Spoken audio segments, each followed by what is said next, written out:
So, Sarah with you today.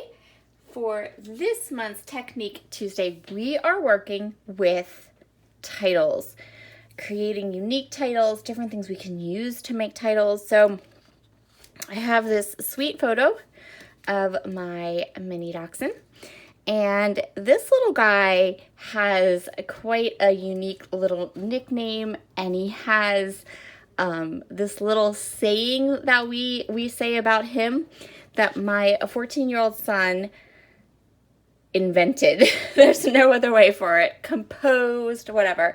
So I have that little saying. It's a little long. I have it written here just on a piece of scrap paper. And my plan is to make this long title on my page. For products, I have all of, or most of, Pink First Studios Some Days collection here. I'm also going to be using the Some Days collection puffy stickers. These are from Pink First Studio. I have these gold glittery thickers in from my stash. You'll see how that's going to work as we create the layout. And then another thing I love to do is I love to use dies and I love to use stamps on my layouts. So I have these dies. These are the alphanumeric Heather dies, the lowercase ones from iCrafter.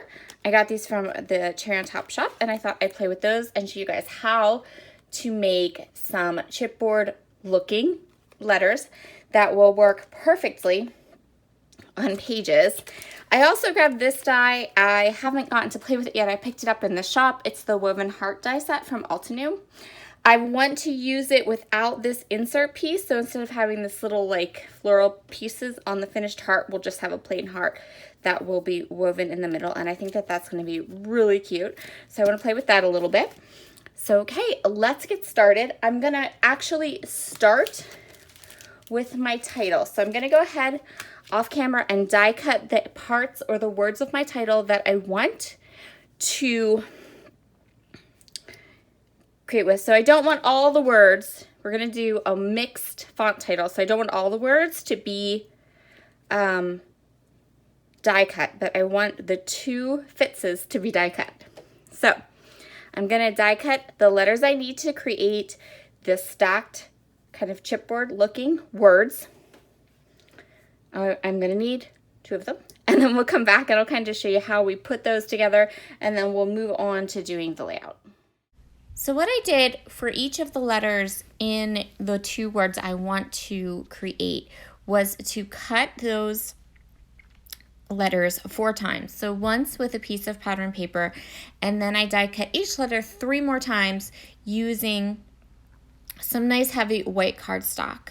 I'm using this Altenew 2-in-1 precision glue pen from the shop, and I'm just going to go ahead and place the white, I'm going to start with the white letters and stack them up, and then on top of the stacked white letters, I'm going to go ahead and place that last red one. This glue pen, this is the first or maybe the second time I've used it. I am pretty happy with it. It does tend to smush the glue out the sides, but the glue itself holds very, very well.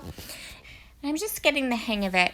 But this is how I stack my letters. So little dots of glue, the white die cut letters on top of each other, and then the last layer is the red patterned paper.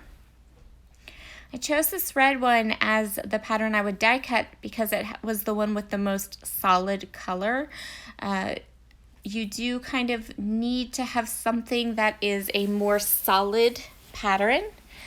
If you have something that has too much white space and then you kind of put it on top of a white sheet of cardstock for your background, you're going to end up losing, or those letters are going to end up getting quite lost. So I'm going to go ahead and just stack these up, and then you'll be able to see how thick they are.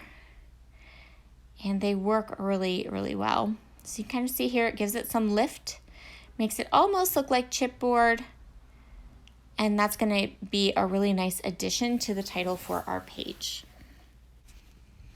So let's get started on creating this layout. I'm going to focus this video primarily on how I created the title, but I will show you a little bit of my process before and after.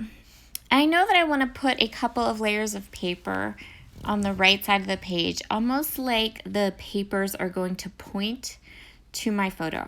Not 100% sure which papers I'm going to be using, but I do end up using this light blue floral. And then I'm going to go ahead and use these two 6x6 patterns and kind of layer them all up. I decided I wanted to do something with all the pretty florals that are in this Pink for Studio Some Days line. They are really, really pretty florals. And there's loads and loads of them in this collection. So I did this page and then I have plenty more left to go ahead and do another one.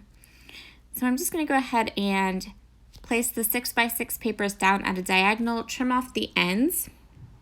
And then I'm going to place a really thin mat around my photo. And I'm going to put it right here at the end of these kind of arrows I've created, these layered papers I've created. And then I'm going to go ahead and I'm going to die cut this woven heart die from Altenew. And once I have that die cut and woven together, so just an FYI, if you get this die cut, it is a little tricky. It does require a little bit of manipulation, as it were, but I really like how it turned out. It is a really kind of special, cool die cut shape to have on a page. It's something a little bit different and a little bit special. So I'm going to place it right there.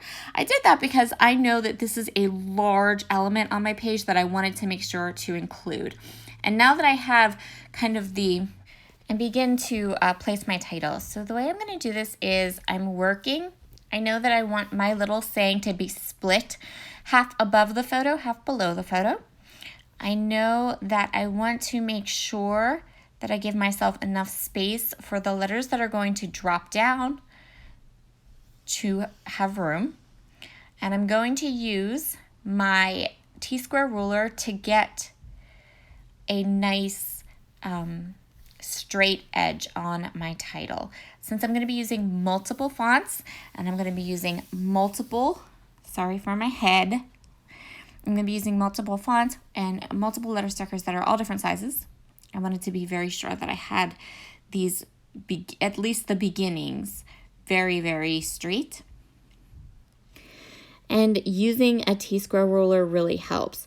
Now, because those the die cut letters are thicker than these little stickers, I went ahead and kind of flipped my T-square ruler around so it's kind of resting against the ledge of those die cut letters, which is still helping me to keep everything nice and straight and in line. Now, most of the letters, most of the words in my title are going to be created using the Some Days puffy blue letter stickers, except for my dog's name, which is Fitz, and the word Ritzy. So my title, to give you an explanation, is going to be, he's a ritzy licky Fitz, and he gives ritzy fitzy licks. This saying was invented by my child, my youngest son, Logan.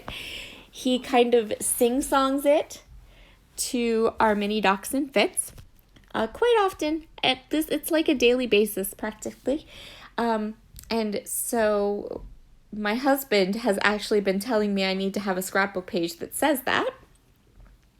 When your husband tells you that you need a scrapbook page that says that so that you can remember this cute saying, you know you need to scrapbook it, right? There's no way around that. So there's the first part of our title. He's a ritzy licky Fitz. Now the bottom part of my title, the rest of my title, I am again starting with the first kind of phrase and working my way backwards.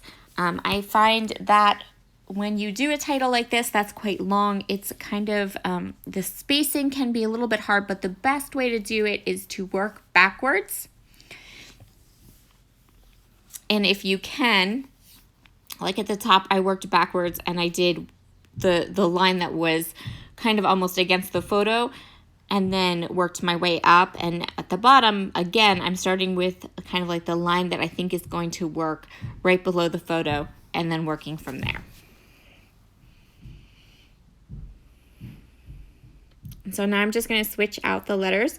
Same thing, I'm going to grab those gold glitter thickers from my stash, and I'm going to grab my second die cut and layered word, and I'm going to use my T-square ruler to keep everything nice and straight. So I really think that this works because I have two of the glitter thicker words, and it's the same word. It's the ritzy part of what we're talking about. We have a lot of that blue, and then again, a word that I wanted to bring some contrast to and kind of have it pop is my dog's name, which is Fitz. So I really, really like how that title turned out. Now we do, as you can see, have some kind of open spaces, open spots with the title, and that's totally fine because now we are going to go through all these die cuts and we're going to create some beautiful floral clusters. And so I'm using these die cuts as opportunities to fill in and around some of the areas of my title. Because I didn't like glue these down really, really hard, like extra glue them down. That means that I can go ahead and I can tuck flowers and leaves and different things and have them interact with your title. That makes your title become a part of your layout. So if you can add, like in this case, little flowers or little die cuts or anything underneath some of those letters, pull up the edges, tuck them under, that will make the title to your layout become inclusive. It will look like it all fits and it all belongs. For a bit of added dimension, I'm going to pop some of these little flowers up, and that just gives a little bit more interest to your page. And now you can kind of see as I'm adding some of those yellow flowers, the yellow color that's in these flowers are really playing off of those gold glitter thickers. And again, that helps everything to coordinate and look like they all go together and all belong. So I felt like that little heart needed something on top of it. I have all these beautiful clusters, and that little woven heart that I made just seemed like it wasn't part of the layout. It was kind of just hanging out there. So what I decided to do was I went back through some of the die cuts, and then I also grabbed a couple of puffy stickers, and I put a little cluster just in the middle of that heart, and that really pulled the whole thing together and finished off my page. Thank you so much for joining me today. Be sure to hit that subscribe button onto a Cherry on Top's YouTube channel. We have a Technique Tuesday video every Tuesday, and we also have lots of other artistic projects. So have a wonderful day. Bye.